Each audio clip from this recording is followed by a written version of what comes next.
Hello, I'm Alan Kohler, founder of Eureka Report, which is now part of Intelligent Investor, and I'm a finance presenter and columnist for the ABC. And I'm Stephen Mayne, contributor at Intelligent Investor, founder of Crikey and shareholder activist. And we are, Alan, the Money Café. Yeah, g'day, Stephen. Great to see you, Grandpa. Now, Grandpa, what do you stop want that, will you? What do you want to start with? Oh, well... Actually, speaking of grandpas, like you're only 73, right? So yes. This morning... I'm only 73. This morning there are 5 AGMs on at 10 o'clock, which I have lobbed written questions to, which are all being dealt with as I sit here. And the most interesting one is TLX Pharmaceutical, a company you love with the cancer remedies. Kevin McCann is retiring. He's 84. And he's finally retiring. And one of my questions to him today is, wouldn't the world be different if you had won that pre-selection contest against Tony Abbott in Warringah in 1994 when John Hewson retired, which you lost 65 votes to 55? To Tony Abbott. To Tony Abbott. See, I didn't know that Kevin McCann stood against... That's news to me. Yeah. He stood against Tony Abbott. So if he got up, he'd have been maybe a treasurer or attorney general. He'd have been a moderate. Sort of and the world would have been a world would be an entirely different place. Totally different. We wouldn't have had Zali, Steggall, the Teals, because there wouldn't have been the need to knock off Abbott in Warringah when he went. And we wouldn't have had the Abbott government. Correct. Unbelievable. Correct. So sliding doors moment. Kevin's done a great job at TLX. He's made about 20 million on his shares, which is more than he made as chairman of Macquarie or managing partner of Allens. You don't know what his answer is yet. No, because it's happening while I sit it. Actually, I love the question of Jeff Wilson. He sent me a text saying, "I'll ring you later," which presumably means he hasn't allowed the question to be read out about his silly fight with Nicholas Bolton, where I asked the Reserve Bank Governor, Mr. Lowe, what he thought of Jeff Wilson's silly legal fight with Nicholas Bolton at the Future Generation AGM, and Jeff's just texted saying, "I'll call you later." So that means it hasn't been asked. Jeff Wilson of Wilson Asset Management. Yes, he runs 8 AGMs in a day, and today they were doing 2 in 75 minutes. So I said, "Mr. Lowe, this is disrespectful to shareholders. Please separate the AGMs." So, and why, Phil Lowe, why aren't you on the other boards? Have you not been asked, or you just don't with the job? I wonder what he would have said to that one. Anyway, I'll find out later. Is that Phil Lowe's only board? Yes, he's the only one. So that was the question. You just don't want to work hard, or no one's giving you a gig, or what's going on? Yeah. You're just working for Jeff Wilson at Future Generation. Oh, it's not much of a gig, really. No. Anyway, look, we should talk about... what about Moody's and the US credit rating and the markets? It's pretty amazing. Moody's giving him a downgrade. Well, yes, they were the third to give them a downgrade. Standard & Poor's and Fitch's already downgraded them. Standard & Poor's ages ago. But yes, Moody's hadn't downgraded them for a long time, over 100 years. And there we go. They're down to AA1, below the credit rating of Australia as well as a few other countries. But nobody cares, right? I think it's interesting that we kind of still care what the credit rating agencies say. The US 30-year bond yield went up above 5% in response. Correct. That's and right. If you think back to when S&P cut the US credit rating in 2011, that caused the share market to fall by 20% at the time. And there was a massive reaction because that was unprecedented or hadn't happened, they couldn't believe it. Whereas now, people just seem to be taking it in its stride. They are. That's right. Anyway, Wall Street had 6 increases in a row and then finally came off a bit overnight.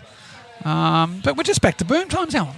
Big tech and bubbles, and we've recovered all of the Trump Liberation Day crash. So are you celebrating party times again? Happy days. Well, the US stock market was expensive already, and now it's a bit more expensive again. So, look, most people are saying, sensible analysts are saying that, don't expect any decent returns over the next year or two because they're already expensive. That doesn't mean there'll be a crash. Yep. It just means that you can't expect great returns. But, I think they probably said that a year ago too, and there were great returns. I reckon we've got a question later on saying, should there be a global currency? I reckon there should be some sort of global arrangement with credit rating agencies. Because when S&P cut the US rating in 2011, Treasury Secretary Tim Geithner attacked them. Within a few weeks, there was a Justice Department investigation, and then the CEO was out the door. So you can't have a partisan company doing credit ratings for the world. So I reckon that Moody's and S&P and Fitch should be owned by the World Bank or the World Investors Association, or they shouldn't be public companies in the US subject to Justice Department attacks, because how do you know they're going to be not biased against US credit ratings because of what happened in 2011? So they should have been downgraded ages ago with a $36 trillion debt. How was the debt allowed to get that high, Alan? By credit rating agencies not downgrading them. The trouble is that these credit rating agencies are quasi-regulators, and they're not. They're, as you say, they're private companies. And they're just in the business to make money from selling their ratings to borrowers. And they can't afford to go to war with the US government, so they give them a soft pass on the credit rating. So couldn't agree more. Now, speaking of credit rating, what about the Victorian budget yesterday? They came out and said that debt's only going to increase by $26 billion over the next 4 years. But then I had a look at they claim the debt's going to go up from 167 to 194 billion. So I went onto the Treasury Corporation of Victoria website, which is the government bond issuer for Victoria, and it says they've already got $204 billion of bonds outstanding. So that's obviously gross bonds, and the government's obviously netting off cash holdings in a few, insurance or super funds or something. But Victoria has already borrowed $204 billion from public investors, and it's rising by $9 billion or $26 billion over the next 4 years, and the average interest bill is $9 billion a year over the next 4 years. So I didn't look at the budget papers, because I don't look at state government budgets, but they seem to have announced a surplus. Is that right? It's not a surplus. No, but is that right? How do you announce a surplus when your debt's going up by $26 billion? Well, that's right. That's what I wanted to know. They don't put capital works through the budget. That's how they get away with it. I see. And they've said, we're being responsible. The capital works budget was peaked at $23.8 billion this year, and it's falling to $21.2 billion next year. Do you know what it was when the Liberals were last in government? When in 2010 to 2014, it averaged $4.5 billion a year. So they've increased the capital works budget fivefold. But that's why the government now has to spend all this money on capital works, because the previous government underspent. Well, isn't that right? I think that, like with all things, Alan, we can meet somewhere in the middle. The Liberals didn't spend enough. Labor went too crazy. It's the story of Liberal and Labor for 100 years. The Liberals won't spend money and will be fiscally prudent. The lefties will come in and blow the budget. Then they'll get sacked, and the receiver manager will come in and clean up the books again. And we're in that cycle. But when you've had Labor in government for so long in Victoria, only since 1999, all but 4 years, that's why you've got the worst finances of any state, because you've had 20 years of crazy, reckless spending with no sign of slowing down. And next year's election will be the only major election in the country next year, Victoria, in November 28. And will the coalition in Victoria be in place for that election as it currently sits, despite the federal divorce? Very interesting issue. Well, I was just going to say, all of that was spoken like a true Jeff Kennett spruiker, Stephen. Yes. But okay, let's talk about the coalition split. You predicted it, didn't you? I tipped this, says Alan, your ABC column. My ABC column on Monday morning said that they cannot stay together. Well, what I said was that Susan Lee has to choose between having an electable climate policy or being in coalition with the Nationals, because the Nationals cannot be part of what you might call an electable climate change policy, in my opinion. And I think it's fair to say that that's how it's turned out. But it looks like it wasn't Susan's decision. It was grumpy regional white men walking out on a moderate Liberal woman before she's barely even warmed the seat.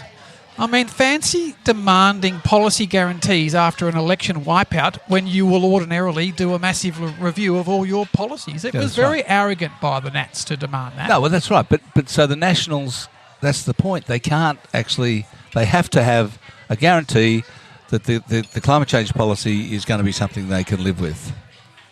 And that means nuclear, because they can't have a net zero by 2050 policy that doesn't involve nuclear, because Otherwise, it involves too much renewable energy, which they can't abide.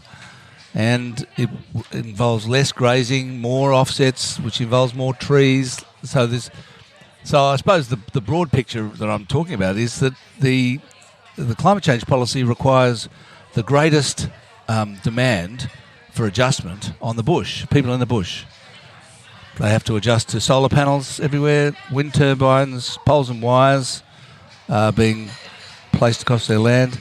They have to have less grazing, more offsets, more trees, and people in the city basically don't have to adjust that much. Well, I predict that the Nats will quickly learn that you can't do anything from isolation and opposition. They've all lost a lot of pay. They'll lose a lot of staff. And the Liberals will now pivot to the centre, hopefully start with Kate Chaney and Allegra Spender, but, try and get Zali Steggall. Rebuild around teal reconciliation, professional, good quality females fronting. Do you think they'll recruit people like Allegra Spender and Kate Chaney? This is the way back. They don't have enough women. These women should be Liberal MPs. They're in Liberal seats. They're exactly the sort of people that Liberals in the cities would vote for. So now that you've shed the dinosaur tail of the National Party, then you can actually duchess some of these talent and get them in the tent. That should obviously be my next ABC column. ABC prediction, yeah. Because the Teals are not going to be happy having no power either. They were all banking on minority government and leveraging it up, and now they've got no power. They could be shadow ministers. Correct. Shadow Treasurer Allegra Spender. Let's do it. Beautiful. Both families. I mean, Kate Chaney's uncle Fred was John Howard's deputy. Yeah. John Spender was in the federal parliament. These are classic urban city Liberal dynasties who somehow got lost to the party and went all teal because of too many Tony Abbotts and Barnaby Joyces running around. Because Kevin McCann lost. Kevin, it's your fault. Kevin. Now, just before we get on to questions, RBA rate cut. We're going to deal with that in the questions, aren't we? Fair enough. Let's get straight into questions, Alan. We've got a dozen or so to get through. All right, before we get into the questions, here's a quick word from our sponsor. Looking for an investment that could outperform the ASX 200? The Intelligent Investor Australian Equity Growth Fund is built to do just that. Backed by a team with a 25-year research track record, this actively managed ETF is a no-holds-barred collection of their best investment ideas. It currently invests in Aussie shares, but from the new financial year, the fund will expand its reach to include up to 30% in global shares. That means the team can target world-class businesses they see as stronger and better value than local options. And until Friday, May 23, you can invest in the fund with zero brokerage fees directly with Intelligent Investor. Head to offer.intelligentinvestor.com.au/IIGF to learn more. Now, as with last week, we've got some assistance with our questions from Daniel Perslow, who is from the Perth-based financial planner Bruning Partners in West Leaderville, so I'll mention when he's got a thing. But I might actually start with one of his answers to a questioner named Jeff, who says, it upsets me when you make incorrect statements. He says, last week Alan stated the new super tax of 30% on unrealised capital gains for amounts over $3 million replaced the old super tax of 15% on income, and therefore it was an approximately 15% increase. This is incorrect. And Jeff goes on at some length to explain why that was incorrect.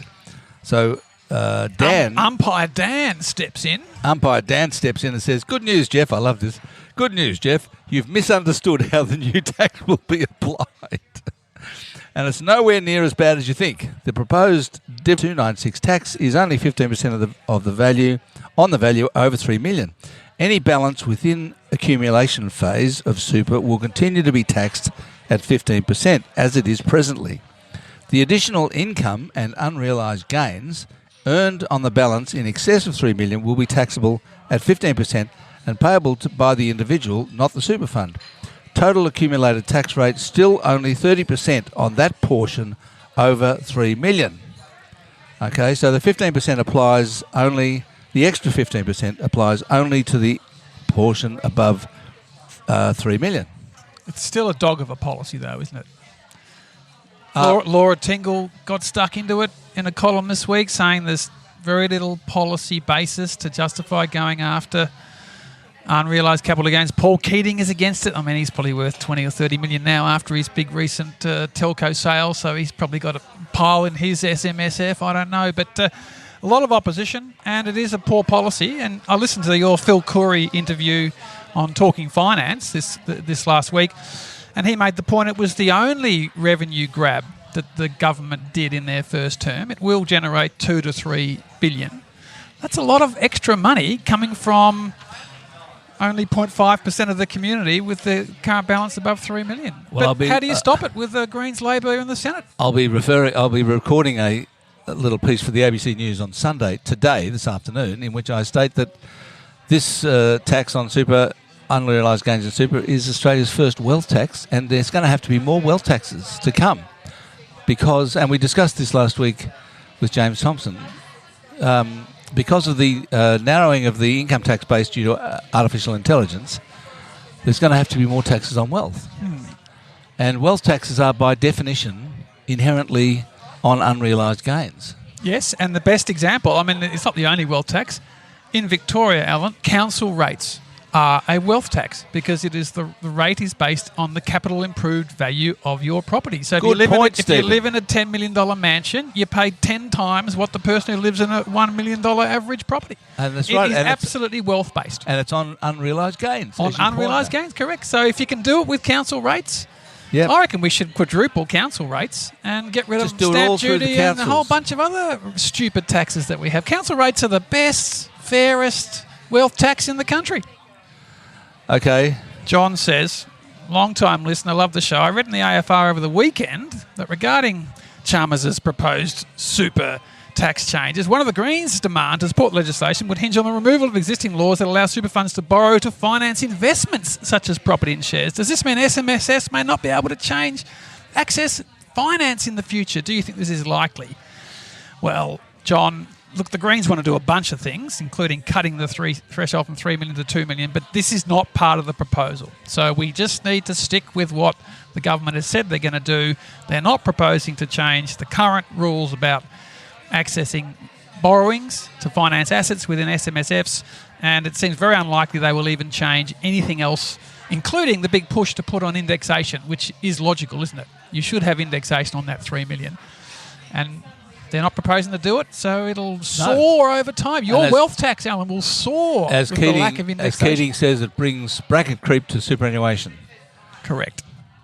Kate says, why is the consensus that the Reserve Bank will continue to drop interest rates when inflation is right in the middle of the desired band? Won't dropping rates just push inflation back to above the band? Well, not necessarily. I mean, it might. They've got to be careful. That's true. There are some people who say it will do that. There are others who say they should cut interest rates much more than they have and are proposing to do. So there's plenty of debate about this, one way or the other. And what the Reserve Bank's going to do is be careful. They're going to do it a little bit at a time. They're going to sort of pull the string a bit and then see what happens and then wait. And then but it's do it good. again. I mean, 25 basis points this week. It is great for the embattled, indebted home borrowers of Australia, and it's a hit on all those healthy, wealthy depositors who're sitting on cash. So I think if you want to give relief, stop looking at me there, Stephen. If you want to give relief to people who are battling, the number one card to play is cutting official interest rates. So the faster we get to, what do they call again, the median rate or the neutral rate. Yeah, the faster we get to the neutral, which they're saying is a 3 or just above 3, the better. If we can get there by Christmas without blowing inflation, as Kate fears, then massive tens of billions of relief to all those indebted mortgage borrowers. The neutral rate, for those who are interested, is the interest rate that neither stimulates nor contracts the economy. That's right. In simple terms. So getting it down by 25 basis points, Kate, is not overly stimulatory to the economy. And we've got more to go.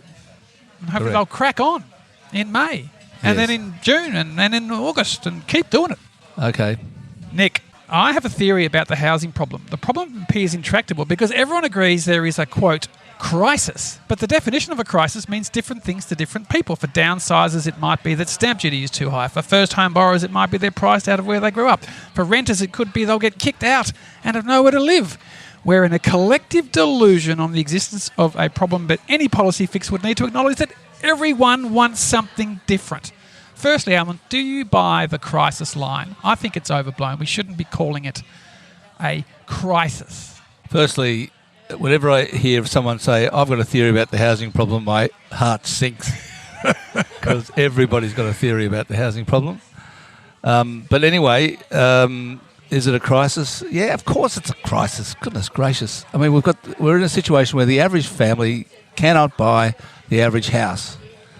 This is not what we want. It's an affordability crisis for people attempting to enter the market without mum and dad capital behind them. But it's an absolute bonanza for the owners of the $10 trillion of true, property. And that's owned largely by Australians. Well, that's so right. But, you know, $10 trillion crisis of wealth. The reason it's a crisis is because, you know, we're setting things up so that people can't buy a house anymore.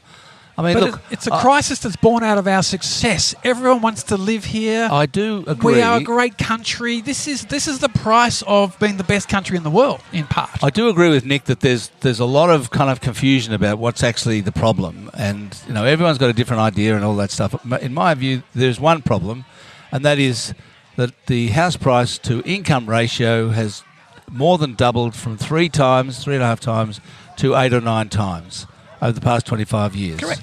So, you know, when my daughter the other day was looking at a house, they're thinking of buying a house, and it was in Burwood, and it was $1.2 million, and they don't think they can afford it.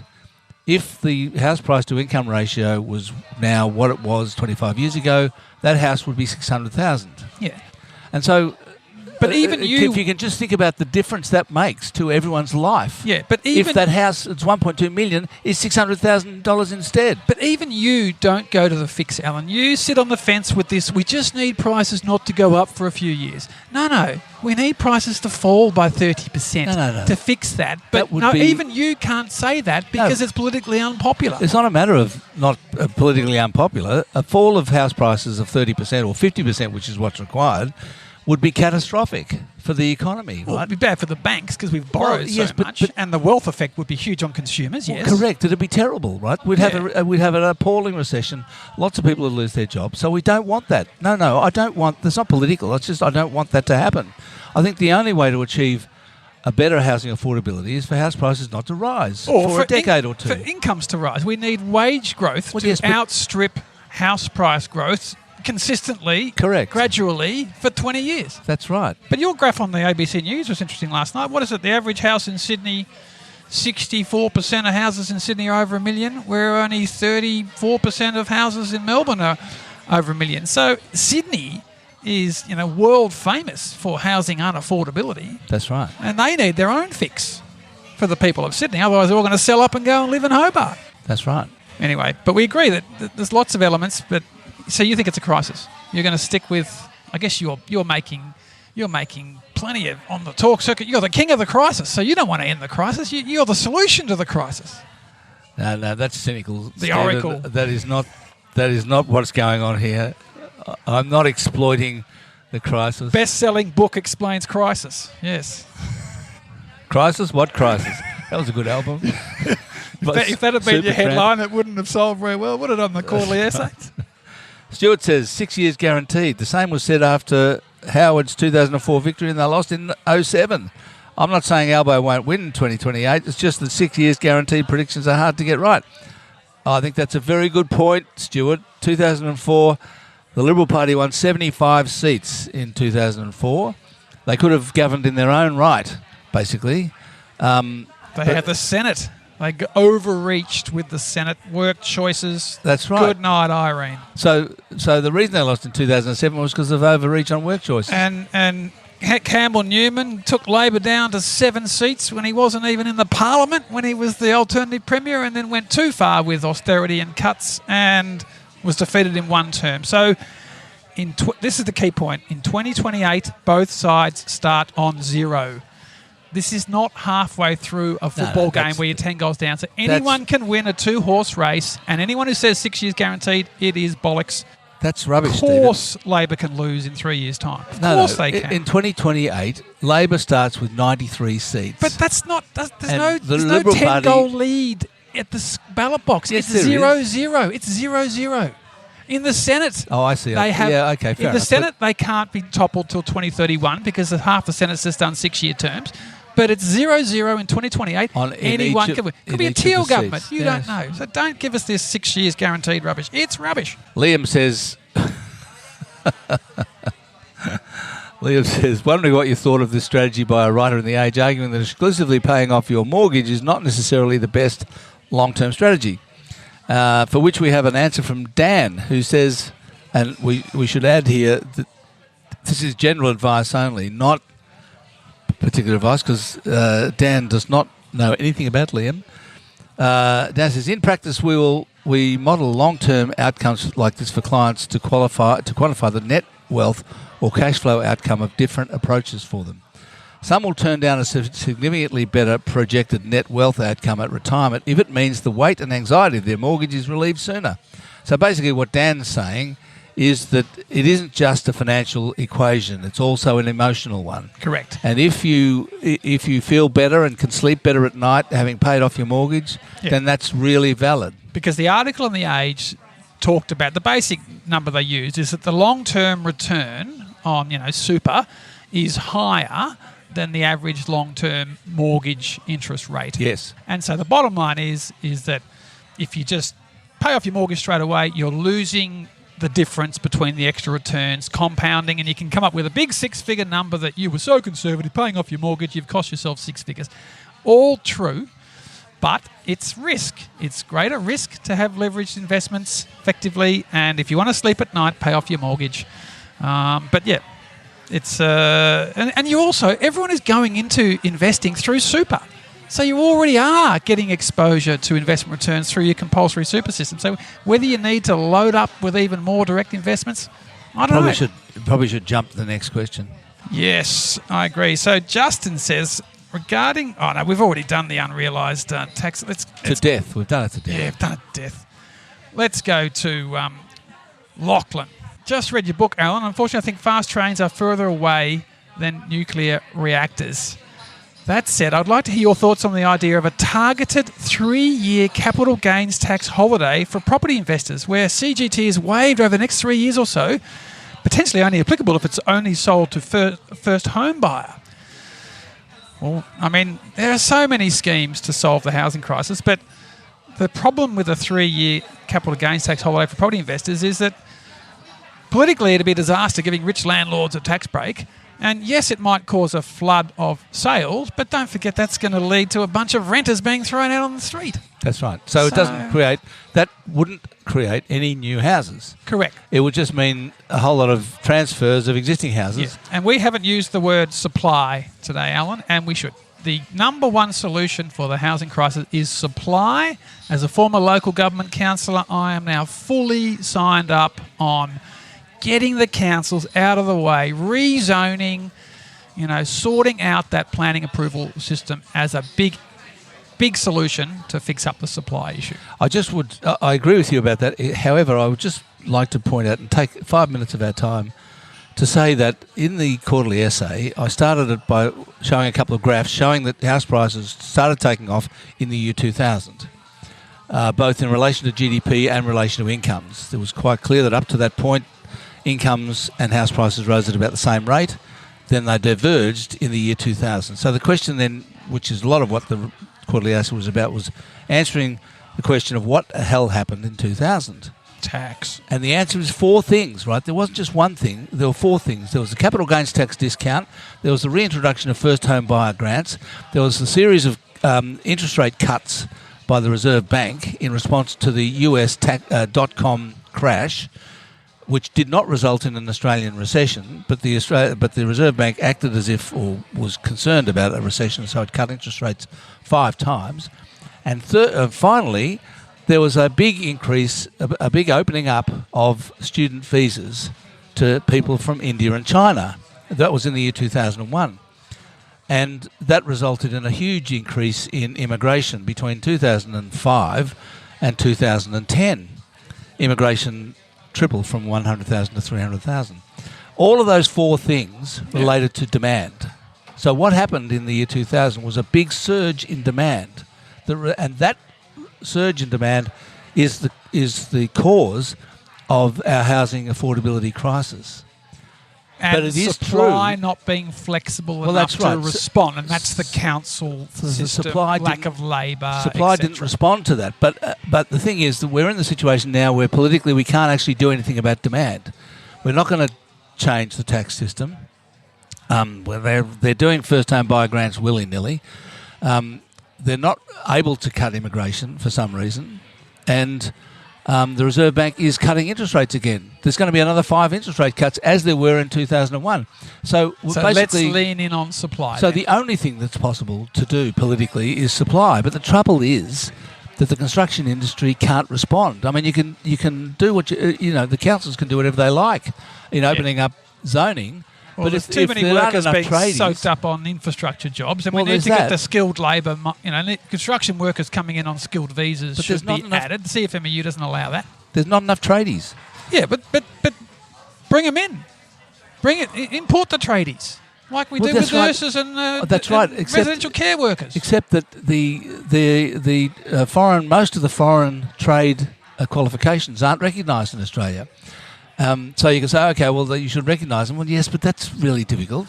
And the other problem is that foreign students come here to go to university. They don't come here to do apprenticeships, right? They don't want to do an apprenticeship and But go to TAFE. They but want to go to university. Alan, I'm not saying get students to work on building sites. I'm saying import bricklayers from India, import carpenters from Vietnam. Like that's where, because of the Labor Party connection with the blue collar workers and the unions, that's where politically it gets blocked. They don't allow those sorts of workers to come in on skilled visas because they say there's plenty of people to do it here. Now, Blake says, question 8. Love the podcast, but what about a real wealth tax on multinationals? Australia is one of the most resource-rich countries in the world. Surely increasing royalties on our resources could be a straightforward way to boost revenue. I understand the states do royalties, but couldn't the feds do the same? I mean, we've had this before, Alan, but wealth tax on multinationals. I mean, I've said many times that... What does that mean? Well, it means like Rudd's super profits tax. That was a wealth tax on resources. It's a profits tax. It's not a wealth tax. Yeah. What am I Well, talking about a wealth tax? Well, a wealth tax would be what Queensland did with coal, where they introduced the world's highest coal royalties. I mean, one of my questions this morning at a 10 a.m. Stanmore Resources, Queensland Coal Company. How are you coping with the new Conservative government up there? They've reduced the world's highest coal taxes. In WA, the royalty is 7%. It should be 30% on everything above $100 a tonne. It should not be so low. That is the wealth tax that we have failed to capitalise because every government in the country has debt, including the West Australian government, because we've sold off our resources for a song to the Gina Rineharts, Twiggy Forrest, Clive Palmers, BHPs and Rios of the world, and we've not captured the value of the world's best minerals dowry as we should have for the public benefit. Well said, Stephen. Shane says, I'm currently refinancing the loan for my apartment to potentially release some equity. My broker has provided me with lending options from 6 banks. Commonwealth Bank has come back with a desktop valuation that is 20% higher than the other 5 banks at a slightly higher interest rate, whereas the others are more modest in valuation and offer better rates. My question is CommBank using unrealistic valuations to inflate the equity positions of their customers in order to increase their loan book? Is this fuel to the raging fire that is the CBA and housing bubble? Well, on this survey of one, the answer is yes. Yeah, well, that's right. They've said, we'll lend you more, but we'll charge you more. I didn't even know this was interesting. But because has there ever been a single dollar of bad debt write-off on an Australian residential mortgage in the history of the last 50 years? I mean, this is the point. Everyone gives a personal guarantee. Why anyone needs to LMI, mortgage insurance, I don't know. Because there's personal guarantees anyway, and the Commonwealth Bank is currently worth $287 billion because the customers are getting ripped compared to the shareholders. And so that anecdote, Shane, does not surprise me. That's how you become being worth $287 billion. You have sharp and interesting practices like that as Australia's biggest lender. And away you go with those super 15 billion a year pre-tax profits that the Commonwealth Bank makes. James got an interesting question. Do you think having one universal currency could make the world a better, more connected place? We'll have to finish on this one. This is a very big picture question. A universal currency run by the United Nations, Alan? Like, who would run it? Oh, anything but the United Nations. No, well... A conclave of former retired central bankers? Like, who would you put in charge of a central currency? We can't trust the Americans anymore as a reserve currency with Trump. I'm watching the Mandalorian at the moment, which is the Star Wars series, and it's basically that the whole situation with Star Wars is that they treat the galaxy like the planet. Yep. And all the planets within the galaxy are like countries, basically, and they all flit between the countries, and they all, they're basically the empire, and they've got the same currency, right? And it doesn't help at all. Well, it makes the empire work. I mean, the thing is that a single currency would give enormous power to We can't have a monopoly of power. Who would make the decision on money printing? Precisely. Yeah, you've got to distribute the power widely. Yeah. And that's why I like competitive currencies, and even crypto offers a little bit of competition, but it's so full of crooks now you can't trust it. And I think all crypto should be banned. But national currencies should be... You're a banned crypto man, I'm a banned crypto man. I'll get in trouble from Greg for that. But, the Greeks learnt, if you hand over your currency power to the Germans and the French and the euro, when you're in a crisis, you can't print and you're stuffed. So Australia should never surrender its money printing power. It's an enormous power if you get in crisis, and you need competition. So the current system is best, but we should have less reliance on the US as the reserve currency, because you've got Mad Trump being reckless, and they should pay back the $36 trillion issued in that global reserve currency. They're not going to ban crypto. That's crazy, Steve. Well, of course they're not going to do it, but I think they should. But who's they? Governments, central banks should not... corporates don't recognise crypto. When's BHP going to buy iron ore off the Chinese in Bitcoin? They're not. It's a cowboy game for anti-government types. Libertarians and that sort of stuff. And then Trump is all over it. Everyone's bribing Trump through his meme coins. It's just such a sewer. Anyway, I think we're done. You better wrap things up here, Grandpa. Thanks, everyone, for listening to today's episode of the Money Café. Chaotic, as usual, with Stephen Mayne. I'll be back next week with James Thompson. It'll be much more civilised.